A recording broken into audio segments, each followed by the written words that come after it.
So there I was, face down on the ground in a puddle of sweat. My badminton racket tossed carelessly beside my right shoulder, my head throbbing to settle my heart, beat by beat by beat. I had just lost the first round of the Latvian Open, losing first round after 6 weeks of pure physical pounding on my body. I couldn't believe it. I've always believed sport to be a direct parallel to life. You start off as this innocent, unmolded creature. You move, you make a mess, you learn, and you grow. Just when you think you have it all figured out, you face challenges and complexities that will make you wonder why you started in the first place. Sometimes you get the job promotion you're working towards. Sometimes you have a tall Baltic man mopping your sweat into a corner. In the end, you must adapt and keep going forward. I have spent the last 10 or more years of my life as a full-time badminton athlete. I have met and sponged information from dozens of world champions and CEOs. I have read, studied, and been generally observant of people as a whole. The only sense I have made of the world is that the world makes no sense at all. But my talk today is not about our differences. It is about our similarities. While I certainly don't claim to have the answers to either sport or life, I have observed a single consistency to getting what you want in both. That consistency is living authentically. I'd like to make the contention today that being authentic is not just a virtue, it's a performance strategy. In other words, it's not just some elusive do-good principle that gets you through the pearly gates. I believe it is in fact the fuel to getting more of what you want out of life, and perhaps one of the most overlooked aspects of performance. To live authentically means being authentic in three separate but interrelated ways. Authentic with yourself, authentic with others, and authentic with the world. I'd like to share with you three defining experiences in my life that have helped me cultivate this philosophy. My hope is that you are challenged to consider if your moment on the floor in Latvia is your ultimate peril, or as I realized, your ultimate blessing. First, be authentic with yourself. When I was a kid, I was completely obsessed with professional sports. For me, it was hockey in the winters and baseball in the summers. I was totally compelled with the idea of becoming a professional athlete, even though I had absolutely no clue or skill of how to get there. In fact, some of my earliest childhood memories are playing catch on the street with my father. That's why July 1st, 2003 was a day I'll never forget. It was a scalding hot Canada July day. Like any other summer day, I got on my bike and went for a ride around the block. My dad went for the same route by foot. I came back home, showered, and just hung out around the house. After several hours, panic began to set in when he had not returned. That's when cars started rolling up the driveway. About halfway through his walk, my dad had had a massive heart attack. They rushed him to the hospital, but it was too late. Despite the swarm of family and friends around me, I was completely crushed. To have someone you love so close to you 1 minute and then completely gone the next, it was devastating. Having that experience is like funneling your way through a thick fog and you just can't find your way out. I felt an overwhelming combination of sadness, loneliness, and straight up anger. While the moment was defeating, it did, however, teach me one very important lesson. Life is short, and you need to seize every single moment, or it will slip away from you. When I moved on to high school, I had a lot of pent-up negative energy from that experience. It's really here that my obsession with sport turned into action. My interest grew from just hockey and baseball to volleyball, soccer, badminton, and just about anything I could get my hands or feet on. I felt sports was such a great outlet for me, turning that negative energy into something positive. And I can vividly remember many days sucking wind, running through the woods, and just using that pent-up energy as fuel to push me faster. In high school, I was a good overall athlete, but I wasn't great at any one sport. I didn't have anyone approaching me, asking me what my plans were for next year, asking me to play hockey down in the States. I didn't have anyone from the national team calling to see what I was doing next year. Heck, I didn't even have a regular practice schedule. Because no one was putting a path directly in front of me, I made a critical mistake. I began to believe a path did not exist. As I got to my last year of high school, all I heard was, "Luke, you have to grow up, you have to get a job, you have to move on with the real world." I was completely broken by this. Get a job? Who wants a job? Doesn't anyone else think that I can be an athlete? With no path in front of me and no one really around me telling me I could do it, at 18 years old, I felt I had no choice but to quit all sports. I applied for a couple universities and committed to moving on from the idea of becoming a professional athlete. In making this decision, I felt like I had swallowed poison. I felt so young to be giving up on my dreams, and I can distinctly remember a few days walking around completely lost with this sort of out-of-body feeling that I was trapped living someone else's life. I wasn't myself. A few weeks later, I got a call that would change my life. The president of Badminton, New Brunswick called me to say there was a national event being hosted at Mount Allison University, and there were some scouts from British Columbia down to look at players. Now, you have to remember that I wasn't that serious at all about badminton at the time. In fact, I fully considered myself a hockey player. But without him saying another word, I could feel a fire and an intensity beginning to burn inside me again. I knew, and I could feel, this was an opportunity. I got the call on a Thursday night. On Friday, I went down to Mount Allison and beat the guy who was the Atlantic champion at the time. 2 weeks after that, I was offered a full scholarship in British Columbia. I spent the next 2 weeks asking every single friend, family member, and person I knew in town what I should do, but I think deep down, I knew all along that I was going to go. It was the first time in my life where I was being completely real with who I was and what I wanted to do. So, at 18 years old, I decided to move 5,000 kilometers away from home. I had never done laundry once for myself. All I knew is that I wanted my life to be about something more than paying bills and dying. I took my first step into the unknown. 2, authentic with others. So I get to Vancouver Island University, and I'm completely mesmerized by the world around me. I have these tall, rolling mountains that I find myself running every morning at the crack of dawn. I have this great network of new people around me, and perhaps even more importantly, I have badminton. It's really here where I began to fall in love with the sport of badminton.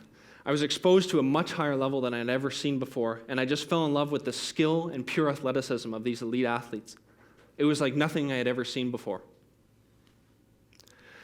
The culmination of my experience on Vancouver Island was working as a part of the ice crew at the Vancouver Olympics. As a sports fanatic, I would have just gone to pick up garbage for 2 weeks.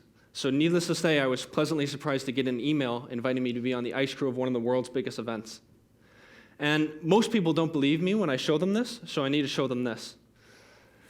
So the funny thing is, when you work as a part of the Olympic Committee, they make it very clear that you're there to be unbiased, meaning you can't cheer for one team or the other. But as you can see, there was a lot of biased people that night that Crosby scored the golden goal.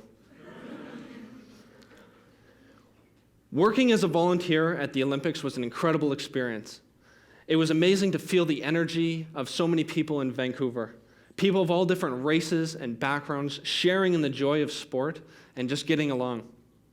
It was also pretty cool to meet some of these hockey legends and skate in front of 20,000 people every single night. And while it was incredible to work at the Olympics, it made me really realize that I wanted to be the one out there wearing the red and white that everyone was cheering for. I knew that if I wanted to take this pursuit, this badminton thing, to the highest level, I needed to surround myself with the best. I had to take massive determined action. I left my full scholarship at Vancouver Island University to move to Vancouver mainland to be around some of the best athletes in Canada. Now, I don't know about you guys, but full scholarships don't get passed around my family too often.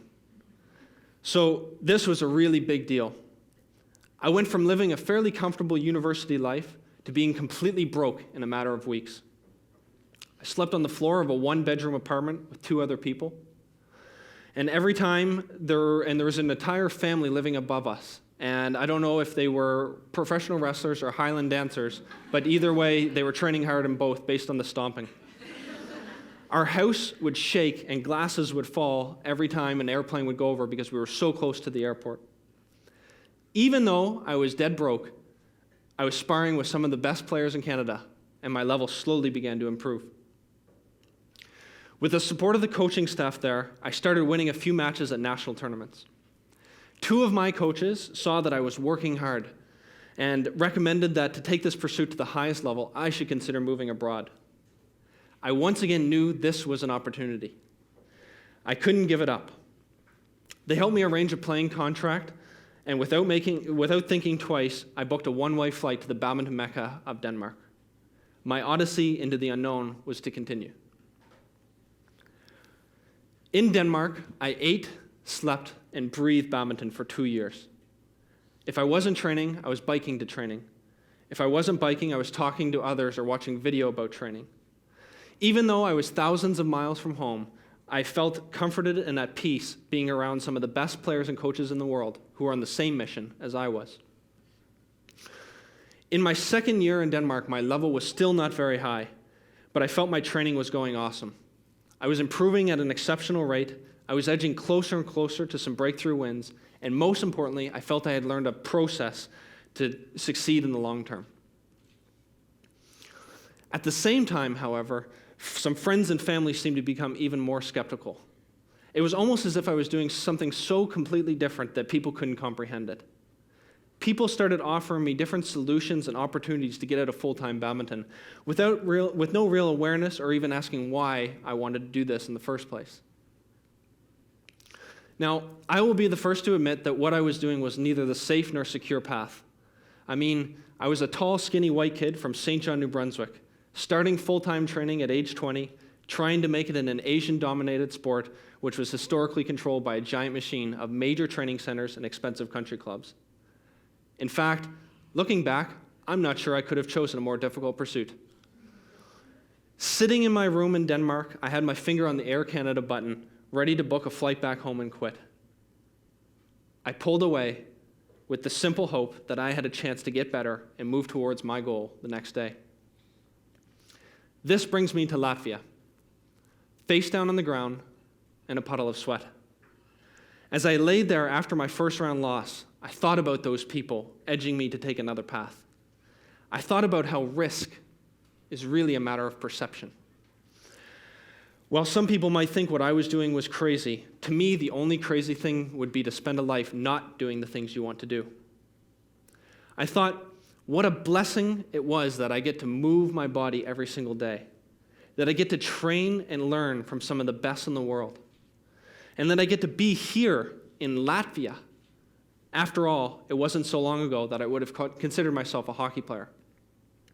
I knew this is what I wanted to do, and I knew this is where I needed to be.